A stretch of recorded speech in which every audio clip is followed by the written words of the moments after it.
Paz do Senhor, queridos. Que bênção, que bom estar aqui nessa noite, com muita saudade de todos os irmãos e feliz por poder adorar e louvar o nome do Senhor. Glória a Deus.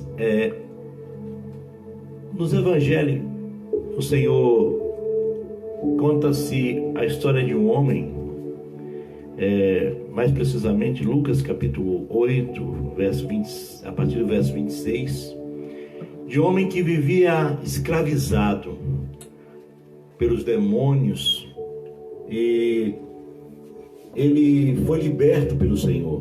E a história é muito linda, porque houve um confronto da luz e as trevas naquele momento, e o Senhor libertou aquele homem. E a Bíblia fala que aquele homem, depois de liberto, ele quis seguir junto com a caravana, junto com os discípulos de Jesus, mas Jesus falou: não, você vai ficar, porque ele precisava iniciar o seu ministério ali, e o seu ministério era a sua família, os seus parentes. Ele precisava pregar a palavra para aquele povo. Passado muito tempo, Paulo, depois de uma viagem àquelas cidades, viu que já tinha cristãos ali, já tinham pessoas que foram convertidas ao cristianismo. E quem foi? Quem pregou? Esse homem que foi liberto pelo Senhor. Aleluia! Aos nossos olhos, irmãos, nós nunca poderíamos imaginar que alguém com a situação tão difícil daquele homem, com a vida pregressa, tão escravizada daquele homem, podia ser o primeiro obreiro do Senhor naquele lugar. E ele foi um obreiro. Sabe por quê, irmãos? Porque ele se deixou usar pelo Senhor, se deixou ser usado por Deus. Que nessa noite nós possamos, irmãos, entender que o Senhor tem um plano em nossas vidas, e nós somos um milagre nas mãos do Senhor. E esse milagre, ele, para ser completo em nós precisamos fazer a obra do Senhor. Nós precisamos fazer aquilo que o Senhor colocar em nosso coração. Não pense que você não é capaz. O Senhor é por ti, é contigo. O Senhor pode, aleluia, e quer te usar.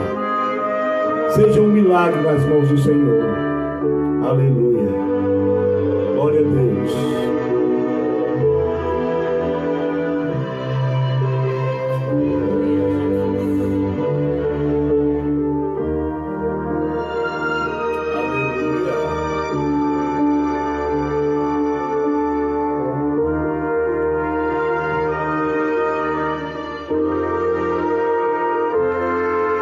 Nunca houve noite que pudesse impedir o nascer do sol, a esperança, e não há problema que possa impedir as mãos de Jesus para lhe ajudar. Que pudesse impedir o nascer do sol e a esperança, e não há problema que possa impedir as mãos de Jesus para lhe ajudar. Haverá um milagre dentro de mim, vem descendo o rio pra me dar a vida. Esse rio que emana lá da cruz, do lado de Jesus. Haverá um milagre dentro de mim, vem descendo o rio pra me dar a vida. Esse rio que emana lá da cruz, do lado de Jesus. Aquilo que parecia impossível, aquilo que parecia não ter saída, aquilo que parecia ser minha morte, mas Jesus mudou minha sorte. Sou um milagre, estou aqui. Aquilo que parecia impossível, aquilo que parecia não ter saída, aquilo que parecia ser minha morte, mas Jesus mudou minha sorte. sou um milagre, estou aqui. Então usa-me, Senhor, usa-me, sou o teu milagre. Usa-me, eu quero te servir. Usa-me, sou a tua imagem. Usa-me, ó filho de Davi. Aquilo que parecia impossível, aquilo que parecia não ter saída,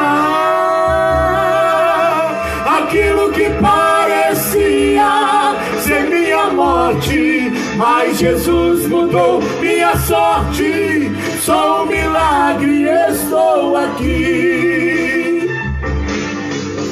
Aquilo que parecia impossível, aquilo que parecia não ter saída, aquilo que parecia ser minha morte, mas Jesus mudou minha sorte. Sou um milagre, estou aqui. Aquilo que parecia impossível, aquilo que parecia não ter saída, aquilo que parecia ser minha morte, mas Jesus mudou minha sorte. Sou um milagre, estou aqui. Aleluia! Glória a Deus, é o Senhor dos milagres. É o Senhor que transforma a vida do homem. Aleluia! Aleluia! Glória a Deus. Aleluia! Ele é teu escudo. Ele é a tua proteção. Ei, assim. Aleluia!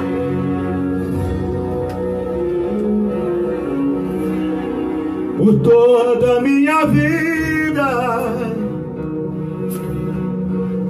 ó Senhor, te louvarei,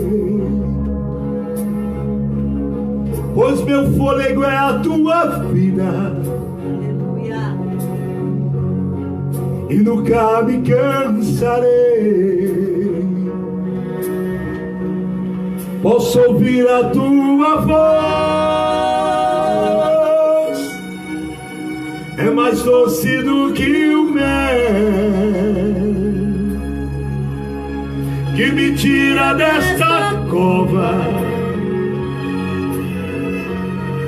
e me leva até os céus. Já vi fogo e terremotos, vento forte que passou. Já vivi tantos perigos, mas tua voz me acalmou. Tu dá ordem às estrelas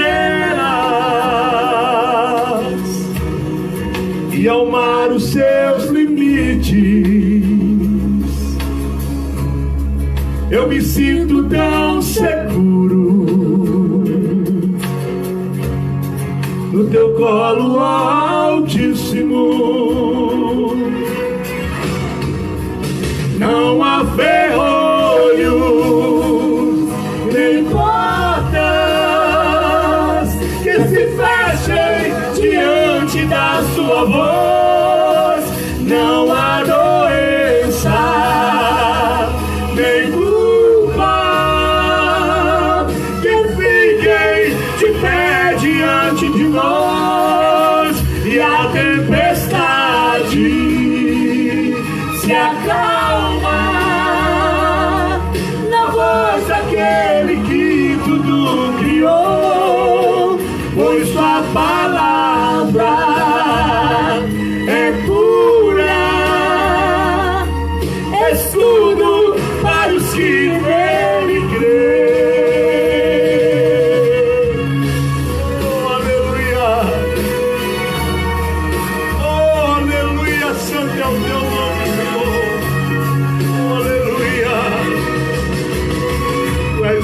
maravilhoso, Deus. Como é bom repousar confiando em Ti, sabendo que Tu estás conosco. Aleluia. Não há ferrolhos nem portas que se fechem diante da Sua voz. Não há doença nem culpa que fiquem de pé diante de nós. E a tempestade se acalma na voz daquele que tudo criou, pois Tua palavra é pura, escudo para os que nele creem.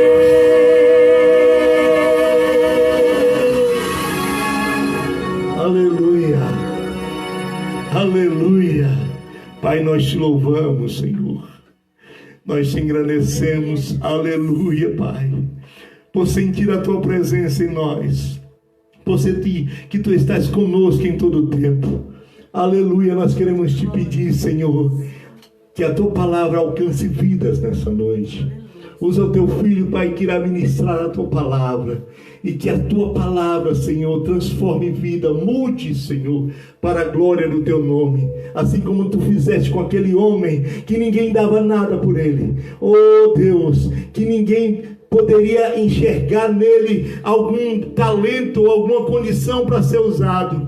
Tu transformaste a vida daquele homem, Senhor, e foi um obreiro aprovado por Ti e fez a Tua obra naquele lugar. Usa-nos, Senhor, conforme a Tua vontade. Capacita os Teus filhos, Pai. Em nome de Jesus, fale conosco. É o que nós Te pedimos, Te agradecemos. Em nome de Jesus. Amém.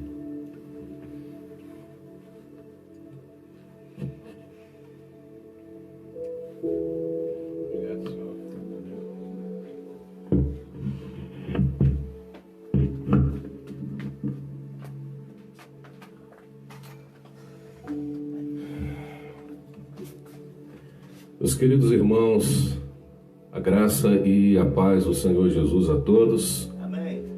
Você percebe a nossa alegria, a nossa emoção de estarmos aqui mais uma vez, e hoje de maneira muito especial, e espero que recorrente a partir de agora, com a presença do pastor Edinho. Eu não tenho dúvida de que os irmãos estavam com muitas saudades, e quando a gente ouve essas canções sendo executadas por essas vozes, né, que são assim a imagem inicial e a voz inicial dos Filhos da Graça, a gente sente uma saudade imensa. Mas se Deus quiser, em pouco tempo a gente estará de volta se reunindo, mas claro, quando houver segurança para que a gente realize reuniões de modo que a vida, que é o mais importante, seja preservada. Então, ao Deus dos céus seja toda a nossa manifestação de louvor, ao Deus dos céus seja toda a nossa manifestação de adoração, seja toda a palavra carinhosa, seja toda a intimidade mais dengosa, como de uma criança que, ao perceber a presença do seu pai, sente segurança e o derramar do seu amor sobre ela. Ao Deus do céu seja o nosso culto, seja a nossa reverência, seja cada canção, seja o mais perfeito louvor, a mais excelente adoração, para que sejamos instrumentos verdadeiros da sua glória para sempre.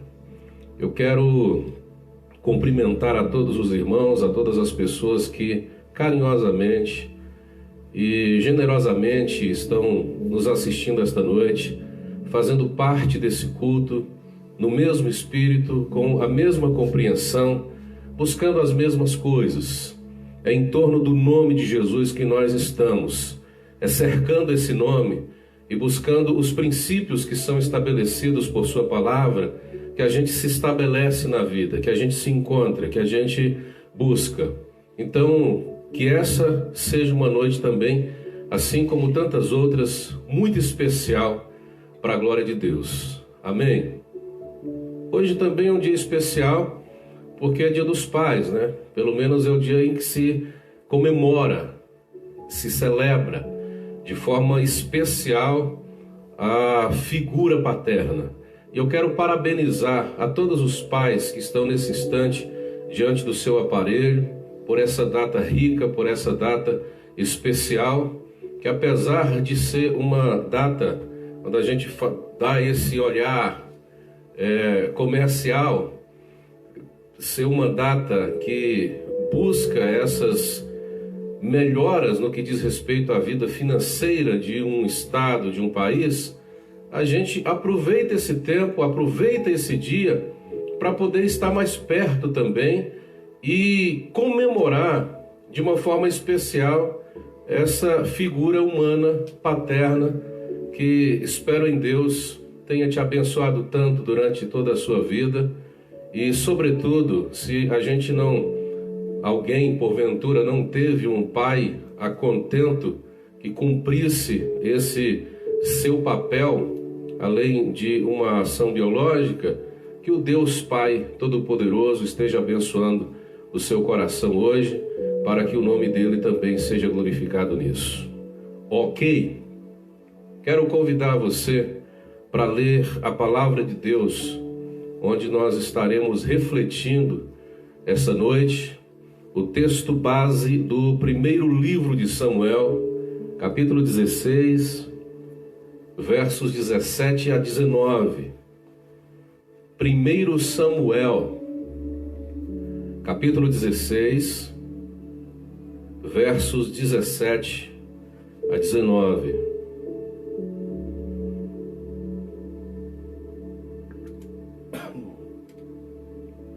Está escrito: Disse Saul aos seus servos: Busca-me, pois, um homem que saiba tocar bem, e trazei-mo.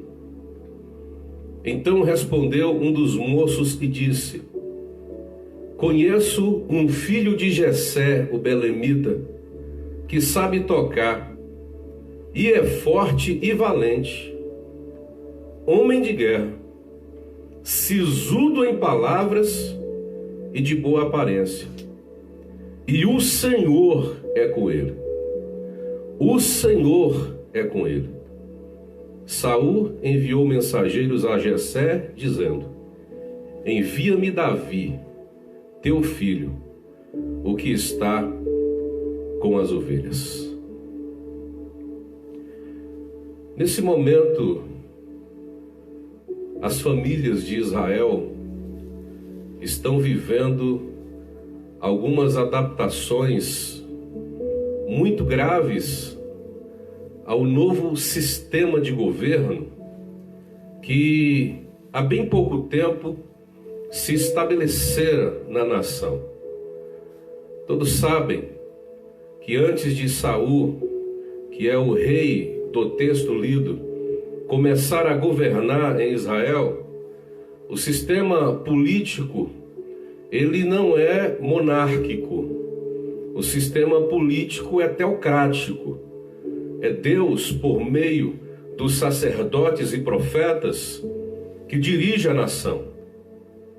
Mas o povo, olhando para as nações em redor e sentindo que Israel é politicamente, militarmente fraca, e é por esta razão que a nação está frequentemente sendo invadida, precisa de ter um novo sistema de governo em que um líder, um homem, um sujeito que possa representá-la politicamente diante das outras nações, esteja à frente desse país. Então Deus, que não aprova a decisão do povo em colocar a figura humana em seu lugar para governar, permite que o povo tenha um rei. Mas Deus, por meio de Samuel, diz: todavia eu mesmo escolherei a pessoa que vai governá-los. E Saul é escolhido. Saul começa a governar a nação de Israel. Saul inicia a sua trajetória de liderança a esse povo, a esse governo. E, pelo que consta, ele também desvia-se dos princípios que haviam sido estabelecidos por Deus como vontade para a sua vida. Quando ele se desvia desses princípios, imediatamente Deus escolhe uma outra pessoa para assumir o seu governo. E essa pessoa, todos sabem, segundo Samuel registra no primeiro livro que leva o seu nome, é exatamente Davi.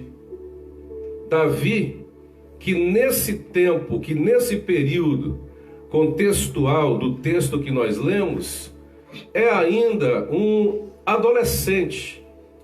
Ele não é um homem formado. O texto vai chamá-lo de homem aqui porque, segundo as tradições de Israel, uma criança, a partir dos 12 anos de idade, ela já passa da condição infantil para a condição adulta. Então ele é um cara que, apesar de ser chamado de homem, está nessa fase inicial ainda de adolescência. Mas mesmo assim ele tem um diferencial. O texto diz que ele é sisudo, que ele é um homem de guerra. E isso, certamente, em parte, se deve ao histórico que esse garoto tem de, em proteger as ovelhas, encarar leões e ursos sem nenhum tipo de medo, sem nenhum tipo de temor. Um garoto que está disposto a enfrentar o inferno para cumprir o seu papel na vida. Esse é Davi. Mas esse Davi, que está sendo apresentado aqui como um homem corajoso, esse Davi que está sendo apresentado aqui como uma pessoa sisuda, segura nas palavras, apesar da boa aparência que tem, e isso parece ser contraditório, porque um grande guerreiro comumente é aquele cara que tem uma presença forte, mas não é o melhor estereótipo possível, né? Quanto mais feio ele se apresenta, mais temor ele dá aos seus adversários. Davi não era assim. Ele era belo, mas ao mesmo tempo ele tinha uma força temperamental, ele tinha um caráter que era um negócio impressionante e que chamava a atenção e certamente fazia o seu diferencial. Mas esse garoto poderia não ser assim. Esse garoto poderia ser absolutamente diferente daquilo que ele está sendo apresentado aqui. Esse garoto, ele poderia ser um garoto tímido, amedrontado, assombrado com a vida. Ele poderia ser um garoto cheio de traumas na sua existência. Porque quando você vai olhar primeiro para as tradições familiares, você vê como eram privilegiados os primeiros filhos de um casamento. Pelo contrário, ele é o último garoto de uma família de 8 filhos. Isso quer dizer que Davi, entre os privilegiados, ele nem está privilegiado. Se ele fizesse uma competição dentro dos privilégios, naquele contexto social, com 8 pessoas, e essas 8 pessoas fossem ele e seus irmãos, ele seria o 8º a chegar. Ele é o último lugar. Ele é a pessoa preterida. Ele é a menos vista. Então, nós temos aqui algumas situações que poderia transformá-lo em uma pessoa mais tímida, mais amedrontada, mais assombrada com a vida. Primeiro, que ele não é o primogênito, como dissemos. Ele não tem o privilégio de receber a maior parte na herança. Segundo, se o seu irmão mais velho morresse, por exemplo, ele seria o 8º a poder ter condições de dar ao seu irmão mais velho e à sua família continuidade nas gerações futuras dos seus familiares. Ou seja, provavelmente seria impossível que Davi, de alguma forma, pudesse ocupar algum lugar. Se ele estivesse dentro de um sistema de governo em que o seu pai fosse rei e ele fosse um dos príncipes, os outros 7 irmãos dele teriam que morrer primeiro antes dele assumir o lugar. Ou seja, ou ele mataria os seus irmãos, ou ele nunca alcançaria o trono da sua nação. Outra coisa, quando as pessoas eram tidas como privilegiadas intelectualmente dentro dessas culturas familiares, elas serviam dentro de casa. Elas ajudavam o seu pai estando dentro de casa, fazendo os serviços que eram de menor esforço, os serviços mais tranquilos. Quando ela não tinha tanto privilégio intelectual, ou fosse olhado pelos seus familiares como alguém de capacidade inferior, normalmente essa criança ia servir cuidando de ovelhas, cuidando das plantações. Ela ia para o sol causticante daquela região palestina.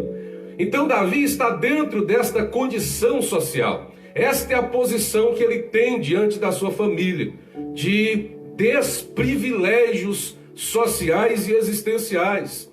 Davi também, queridos irmãos, está sendo o mais novo da sua casa a se adaptar a esse novo sistema de governo, em que o rei pode olhar para qualquer família e dizer assim: olha, eu quero essa moça para trabalhar comigo, eu quero esse rapaz para trabalhar comigo. E a família seria desfalcada de um membro querido, para que esse membro pudesse servir ao rei. E Davi, dentro da casa, ele é escolhido também para servir a Saul. Apesar de ser escolhido pelo seu talento, apesar de ser escolhido pela sua capacidade, ele está vivendo nesse processo adaptativo de um novo sistema de governo que não era fácil para as famílias e muito menos fácil ainda para uma criança, como ele ainda era. Porque Saul, quando começa a governar em Israel e faz essa transição de sistema político, Saul tem cerca de 40 anos ou 42 anos e Davi tem apenas 5 ou 6 anos de idade. Quando Saul o chama para ir para sua casa, para tocar a harpa, porque ele era um músico talentosíssimo, e Davi estava sendo escolhido aqui para acalmar o espírito de Saul, que segundo o olhar de Samuel aqui e o olhar das pessoas que serviam a Saul, quando ele começou a ser atribulado por um espírito, a informação é que esse espírito tinha sido mandado da parte de Deus. Se fosse olhado no contexto atual, de uma forma psicológica, provavelmente Saul estaria tendo alguns surtos de esquizofrenia, que são chamados no tempo moderno de episódios, né? Alguns episódios de esquizofrenia, de síndrome panicada. Ou seja, ele ficava super assombrado dentro da sua casa, vendo coisas, falando coisas, ouvindo vozes o tempo inteiro. E alguém disse: olha, se chamar um homem que saiba tocar bem um instrumento, uma harpa, o espírito dele vai se acalmar e ele vai ficar bem. E alguém disse: olha, na casa de Jessé, o belemita, tem um menino lá, um homem, melhor dizendo, que sabe tocar bem a harpa, que executa bem a harpa.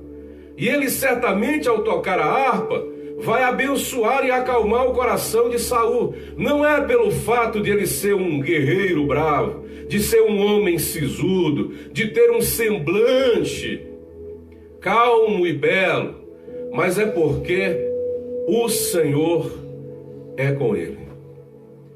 E é exatamente aqui que entra a grande questão. O Senhor é com ele. Então a grande questão de Davi na vida é a presença de Deus nele. Porque, como eu disse antes, Davi poderia ser um garoto ao contrário do que era, traumatizado na vida, tímido, assombrado, amedrontado, um cara alienado, marginalizado, talvez um esquizofrênico, um antissocial. Mas ao contrário disso, Davi é aparentemente, sobrenaturalmente, um cara de bem com a vida e de bem com todos, muito sociável, conversador. Onde ele chega, ele conversa com todo mundo, ele pede informações, ele busca das pessoas circunstâncias que possam ajudá-lo a caminhar na vida.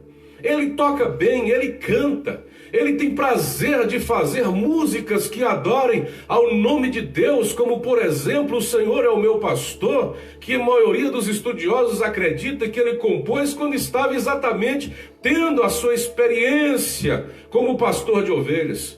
Então as circunstâncias adversas que poderiam justificar um distúrbio psicológico na vida de Davi não tiveram poder de demovê-lo da vida social, de demovê-lo da vida espiritual, de demovê-lo da vida psicológica, de demovê-lo da vida emocional, porque ele deixou, ele permitiu e ele buscou o poder da presença de Deus para que o seu coração fosse totalmente possuído por ela.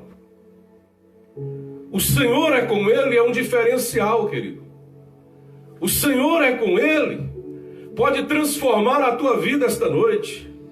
O Senhor é com ele, pode te fazer dar um passo além do lugar onde você parou e estacionou. O Senhor é com ele e pode te fazer ultrapassar esses limiares que a vida estabeleceu para você, dizendo: a partir daqui você não caminha mais, daqui para diante você não vai mais. Deus pode derrubar com você as muralhas de Jericó, fazer com que os leões fechem as suas bocas, fazer com que o mar vermelho se abra, com que a fornalha de fogo não tenha poder de te queimar, porque o Senhor é contigo. O Senhor é com ele e faz um diferencial. Então como é que Davi vai encarar esse "o Senhor é com ele", para não permitir que todas essas circunstâncias favoráveis ao seu amedrontamento, à sua timidez, ao seu assombro, não influenciem negativamente a sua vida? Primeiro, Davi, ele não vai permitir a incredulidade alheia lhe paralisando. Ele não vai deixar que as opiniões exteriores influenciem de tal maneira a sua emoção que o paralise na vida. Porque o maior desafio de Davi, quando foi enfrentar logo depois o gigante Golias, não era Golias. Ele já tinha esse desafio da sua vida social, da sua vida familiar, que poderia inferiorizá-lo diante daquele gigante. Ele olhou os maiores guerreiros de Israel, os mais fortes, os mais avantajados, os mais hábeis, os mais poderosos, os que tinham as melhores espadas, os que estavam mais bem armados, todos escondendo do gigante Golias. E ele era ainda esse garoto de semblante suave, que conversava com todo mundo. Ele queria saber o que está acontecendo em Israel. Ele ainda era o garotinho preterido da sua família, porque o seu irmão dizia: cala a boca, o que você quer saber? Volta para sua casa, esse lugar aqui não te cabe. Davi voltou, Davi se intimidou. Ao ouvir a voz do gigante, ele estremeceu. Não, ao contrário disso, ele disse: esse incircunciso está falando bobagem demais. Ninguém pode desafiar o Deus de Israel e permanecer impune.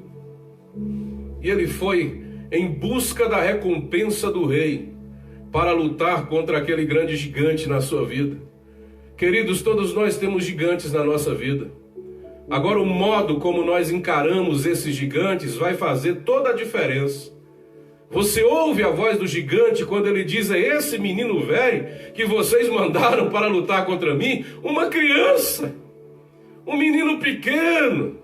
O estereótipo dele é desfavorável a ele. Ele nem cara de mal tem. Como é que vocês me mandam uma criança armada para bater em cachorro como esse garoto está vindo contra mim?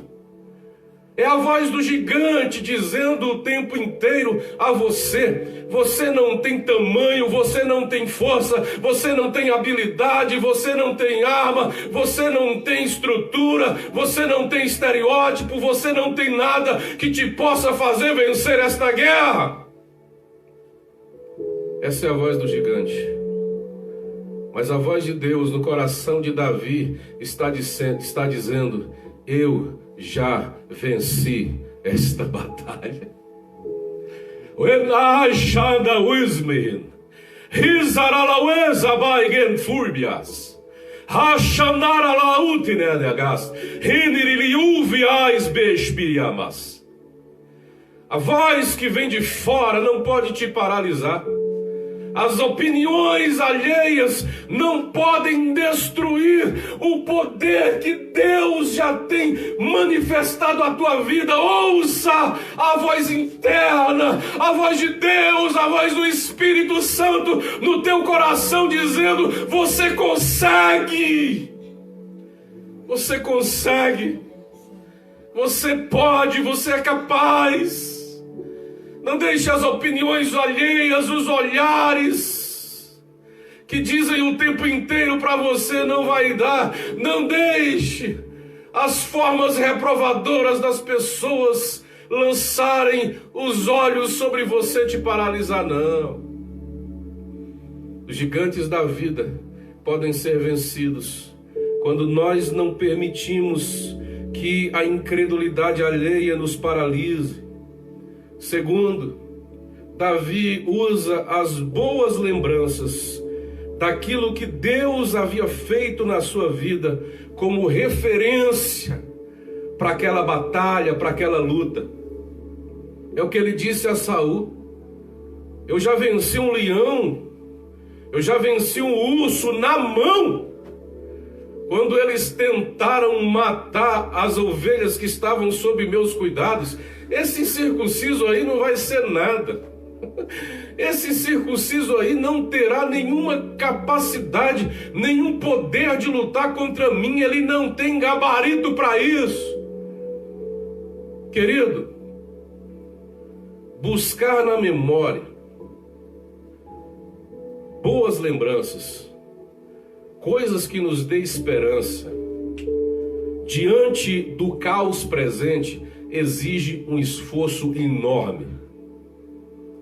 Porque a nossa tendência é olhar para a situação presente, para os muros caídos, para os palácios derrubados, como Jeremias olhava quando escrevia o livro das Lamentações, para as casas desterradas, para as famílias desabrigadas, para os filhos que haviam sido sequestrados, para os velhos morrendo à míngua às beiras das estradas, para os campos que não tinham quem pudesse plantar mais mantimento, para as feiras vazias, para as praças em silêncio, para músicas silenciadas, para as vozes dos profetas que não existiam mais.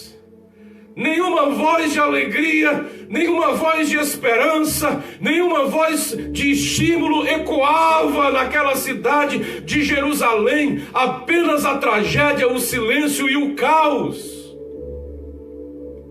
E Jeremias dizia: eu quero trazer à memória somente aquilo que pode me dar esperança. Trazer à memória presente, ao tempo presente, memórias que possam dar esperança exige muito esforço. Principalmente quando a vida daquela pessoa é agravada com tanta rejeição e sofrimento como foi a vida de Jeremias. De não ser ouvido, de ter as suas profecias rejeitadas, de ter os seus trabalhos reprovados. Isso começa de lá de cima, na vida política. O rei olha para ele e diz: não quero um profeta como você aqui na minha cidade. Ele vai para o público, vai para o povo, e diante do povo, as pessoas viram as costas e tampam os ouvidos para não ouvir as suas palavras nem a sua pregação. Ele vai para o templo, ele vai buscar refúgio na vida religiosa, nos sacerdotes. Os sacerdotes dizem: a palavra que sai da tua boca não é palavra de Deus, sai do templo. Então ele vai para casa, ele vai para o seio da sua família, ele vai se abrigar no único e último lugar onde ele poderia ser abrigado. E quando ele chega lá, o seu pai e a sua família dizem: nós não te queremos aqui, Jeremias. Você é estorvo, você é vergonha, você é decepção para essa casa, vai embora. Então, quando Jeremias vai no seu baú de memória buscar coisas que lhe dê esperança, não são muitas as coisas que ele pode capturar. Não são muitas as boas memórias que ele tem na sua vida. Mas ele tem uma memória boa, exatamente de um momento difícil. Ele está no fundo do poço, está tudo escuro, a sua família já o havia rejeitado, o povo, o rei o havia prendido dentro desse poço, e ele está chorando, ele está só. Há uma angústia profunda na sua alma. Ele achou que estava prestes a morrer, que era o final da sua vida e do seu ministério. E de repente, no meio daquela escuridão, ele ouve uma voz dizendo: clama a mim. Clama a mim. Eu te responderei. E te anunciarei coisas grandes e firmes que tu não conheces, Jeremias. Ele se lembra desta voz de Deus e ele vai trazer isso à sua memória. Davi está diante de uma situação de guerra, de uma situação de perigo, a iminência de morte. Mas ele se lembra de quando ele, ainda estando numa situação de adolescência, quase de infância, o Deus de Israel lhe deu força e poder para rasgar um urso, para matar um leão, para vencer os predadores que tinham força muito maior do que a sua força, estrutura muito superior à sua estrutura. Mas ele se lembra que um dia Deus lhe deu vitória, e ele diz: se Deus já me deu vitória uma vez sobre uma situação de impossibilidade, por que Deus me esqueceria agora? Por que Deus me deixaria nessa situação que eu preciso tanto de sua força e de sua presença? Então ouça isso em nome de Jesus esta noite. Em algum lugar da tua história há uma memória que você pode buscar, há uma voz de Deus que falou ao teu coração, há uma vitória que Deus já deu em algum momento da sua história e que vai servir de ânimo, de injeção, de força, de energia, para você partir para cima desse gigante que te perturba e te afronta no dia de hoje. Não ouça a voz do mundo, não ouça a crise do tempo presente, ouça a voz de Deus, que te faz capaz de vencer qualquer coisa nessa vida para que o nome dele seja glorificado. Davi, ele não permite que a sua identidade seja usurpada por uma roupa que não lhe pertence. Ele não faz adaptações distorçantes aqui. Ele não permite que a sua imagem seja distorcida, que a sua identidade diante de Deus e diante da vida seja distorcida. E você se lembra que as famílias estão fazendo várias adaptações nesse tempo. É um novo sistema, é um novo regime. E agora Davi ia enfrentar uma guerra e ele não estava habituado a enfrentar guerras desse tipo. Então ele não tem roupa, ele não tem arma, ele não tem espada, ele não tem escudo, ele não tem nada. E o rei oferece as próprias roupas de guerra, as próprias armas de guerra. E Davi até tenta vestir. Mas quando Davi, entre aspas, se olha no espelho com aquela roupa real, com aquelas armaduras do governante, quando ele se vê com a espada que não lhe pertence, Davi se diz: esse Davi não se parece com Davi. Essa imagem que eu vejo não é daquele menino que cantava os louvores a Deus nos campos, segurando as suas harpas e dizendo com segurança: o Senhor é o meu pastor. Eu não conheço esse menino que está vestido com as armaduras de um rei. Eu não quero essa roupa, eu quero ser eu. Eu forjado por Deus. Eu chamado por Deus. Eu, o último da minha casa. Aquele que havia sido esquecido por minha família. Porque quando Samuel vai à casa de Jessé ungir um dos filhos de Jessé, segundo a ordem de Deus, aquele que primeiro se apresenta como parecendo com o primeiro governante, que é Saul, que tem um estereótipo parecido com o de Saul, alto, bonito e forte, é olhado por Samuel com preconceito, ou seja, um conceito pré-estabelecido. E Samuel diz: certamente, olha que certeza absoluta, está diante do Senhor o seu escolhido. E Deus disse: tchum tchum, não é esse. Samuel abre um grande parêntese e escreve dizendo: porque o Senhor não vê como o homem vê. Porque o homem olha para o que está do lado de fora, o homem olha a maquiagem, o homem olha a roupa, o homem olha a capa, mas Deus sabe o que está no teu coração. Deus conhece o coração do homem. O homem olha a estrutura familiar, os que são primogênitos, os que estão nas melhores posições. Mas Deus está vendo o menino que está no campo, cantando louvores com a sua harpa e trabalhando debaixo do sol escaldante. Deus está vendo tudo. E Davi diz: eu quero resgatar aquele menino, então essas roupas não vão me servir. Também, Davi confia nos pequenos instrumentos, irmãos. Nos pequenos detalhes, nas coisas aparentemente insignificantes, que podem ser as nossas maiores aliadas na vida.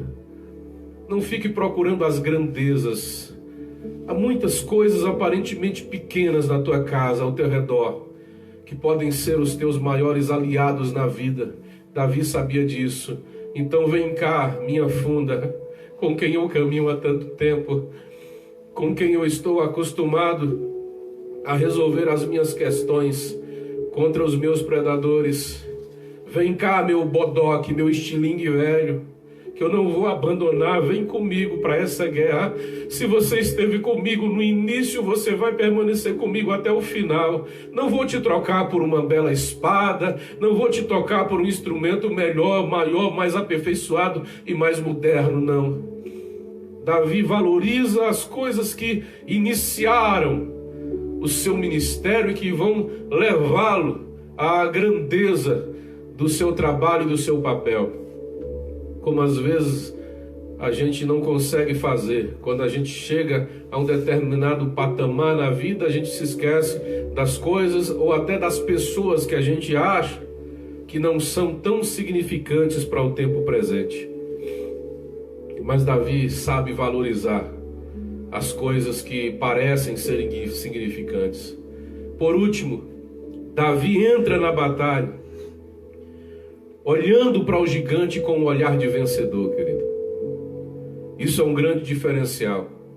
E eu não estou falando aqui de nenhum tipo de doutrina positivista, não. Eu estou falando aqui de convicções e de estímulo, ânimo para entrar nas lutas. Quando você entra numa luta desanimado, você já tem 50% da sua derrota garantida. Quando você entra para uma batalha com o olhar de quem já perdeu, então você já estabeleceu para a sua vida, já se habituou, já se conformou com essa vitória, que poderia ser uma grande vitória para a sua existência, se você entrasse nesta luta com gana, com um olhar de vencedor, não subestimando o teu adversário, mas sabendo que o Senhor é contigo. E essa é a diferença. Eu espero que esta noite eu esteja falando a pequenos Davis, que estão enfrentando grandes gigantes na história da sua vida, mas que se tornarão grandes Davis diante dos pequenininhos gigantes, porque eles não terão poder de te fazer parar, de te fazer fracassar, de te fazer perder.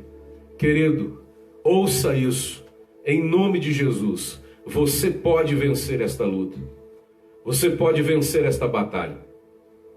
O Senhor é contigo. E esse é o diferencial na vida de Davi.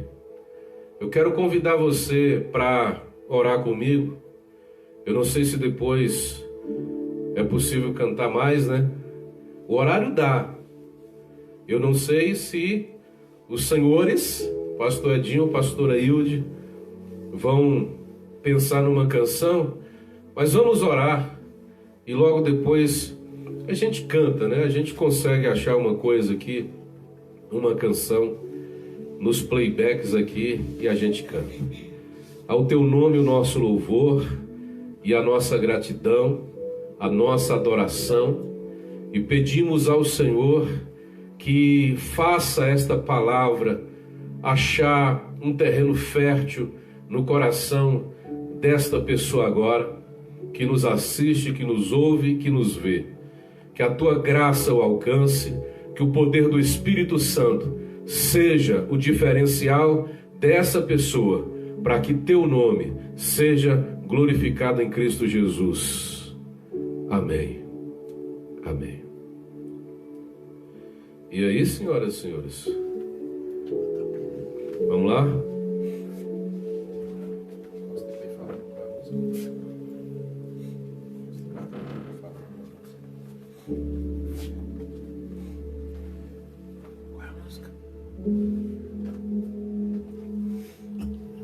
Estamos felizes com essa palavra, estamos felizes com a oportunidade que Deus nos dá. Estou muito feliz que meu irmão está aqui para cantar comigo. Aliás, ele tá cantando, eu estou cantando com ele, né? Que hoje ele é que é o cantor oficial. Maravilha. Palavra maravilhosa. Bênção de Deus. Vamos continuar adorando ao Senhor.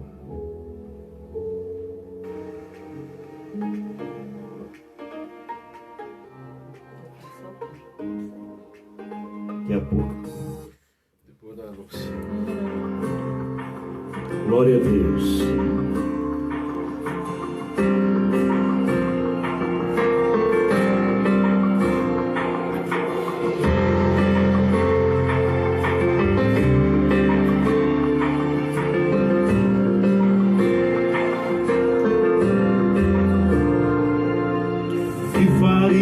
Para ter a fé que é preciso para sair desse barco de encontro com as ondas, sair da zona de conforto para o caminho de renovo onde Deus está.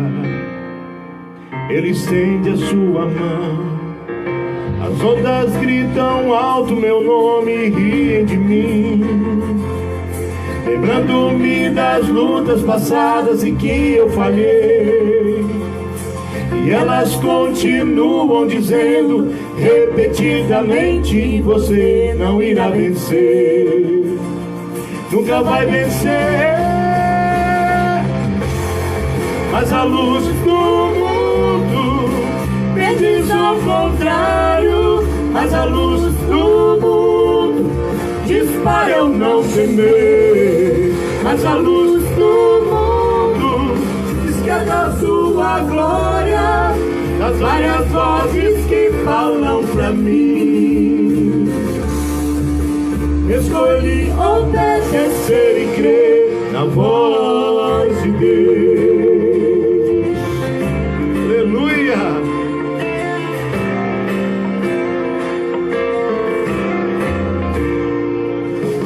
Como eu poderia ter força para um gigante derrubar, com uma pedra e uma funda, cercado por milhares de guerreiros, levantando espadas, me encorajando a vencer.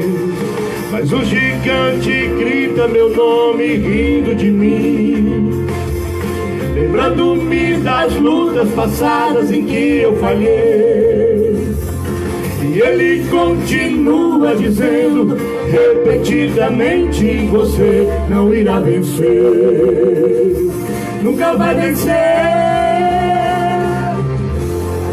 Mas a luz do mundo me diz ao contrário. Mas a luz do mundo diz para eu não temer. Mas a luz do mundo diz que é pra sua glória, há várias vozes que falam pra mim. Escolhi obedecer e crer na voz de Deus. O gigante eu vou vencer, e as ondas não são altas. Se das alturas eu voarei como águia, se é para ouvir a voz de Jesus cantando para mim. Mas a luz do mundo me diz ao contrário. Mas a luz do mundo diz para eu não temer. Mas a luz do mundo diz que é pra sua glória, das várias vozes que falam pra mim. Escolhi obedecer e crer. Escolhi obedecer e crer na voz de Deus. Aleluia! Glória a Deus. Que bênção! Escute a voz do Senhor. Aleluia! Nós te agradecemos, Pai, em nome de Jesus.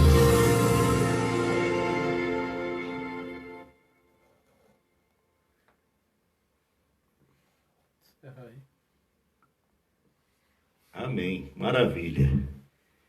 Nós queremos agradecer ao Senhor por essa palavra nessa noite, por esses louvores. Oh Deus, Tu és maravilhoso. Fique conosco, Pai, nos dê uma semana abençoada para a Tua glória, para o Teu louvor. Usa-nos, Senhor, conforme a Tua vontade.